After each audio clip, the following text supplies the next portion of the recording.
Hello जी guys, तो मैंने भी अपने घर का छोटा मोटा सारा काम फिनिश करके और मैं भी नहा धो के हो गई थी रेडी, क्योंकि आज हमारी दादी सास का था श्राद्ध और हम उसकी तैयारी करने जा रहे थे। वैसे तो मैंने आधी से ज़्यादा तैयारी रात में ही करके रख दी थी, जैसे कि ये छोले और चावल जो मैंने रात में ही भिगो के रख दिए थे, और क्योंकि ना मुझे सुबह में आसानी हो जाती है इस वजह से। और मैं ना एक टेक्निक यूज़ कर लेती हूँ जब मुझे खीर बनानी होती है, और आप लोग भी कर लेना, क्या पता आप लोगों को खीर में थोड़ी आसानी हो जाए, क्योंकि मैं चावलों को ना हल्का सा मिक्सी में पीस लेती हूँ और उसकी वजह से मेरे चावल और खीर दोनों ही बहुत अच्छी बन के उतरती है। तो फिर ना दूध वाले अंकल जी भी आ गए थे, तो हमने दो साइड में दूध लिया था और दो जगह, क्योंकि एक जगह हमने खीर के लिए लिया था और एक जगह हमने वैसे चाय वाय के लिए लिया था, क्योंकि सब जने आएंगे इस वजह से। तो मैंने भी खीर की तैयारी कर दी थी और खीर ना मेरी आधे से ज़्यादा बनने भी लगी थी। फिर मैंने भी काफ़ी देर खीर को चलाया है, क्योंकि उसमें ना खीर चलाने से खीर में गुटेटियाँ नहीं होती हैं। और फिर लास्ट में हमने उसमें डाल दी थी चीनी अपने अकॉर्डिंग, और ना हमारी खीर भी बनके आधे से ज़्यादा तैयार हो गई थी। और फिर मैं ले आई थी ड्राई फ्रूट, और ड्राई फ्रूट भी मैंने उसमें डाल दिए थे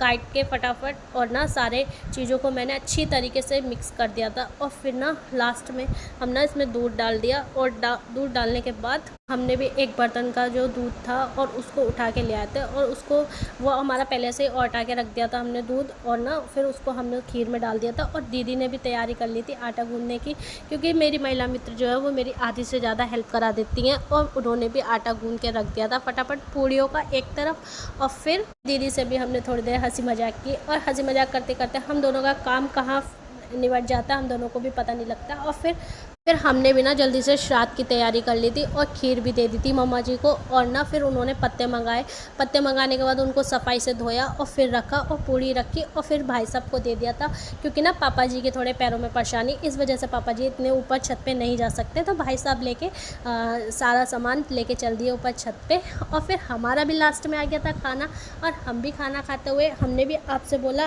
और हाँ, एक बात है आप लोगों से कि मेरा व्लॉग बस लेट हो जाता है, पर मेरा व्लॉग डेली रूटीन आता है। और प्लीज़ इसी के साथ मेरे चैनल को लाइक शेयर सब्सक्राइब कीजिए। Okay, bye bye.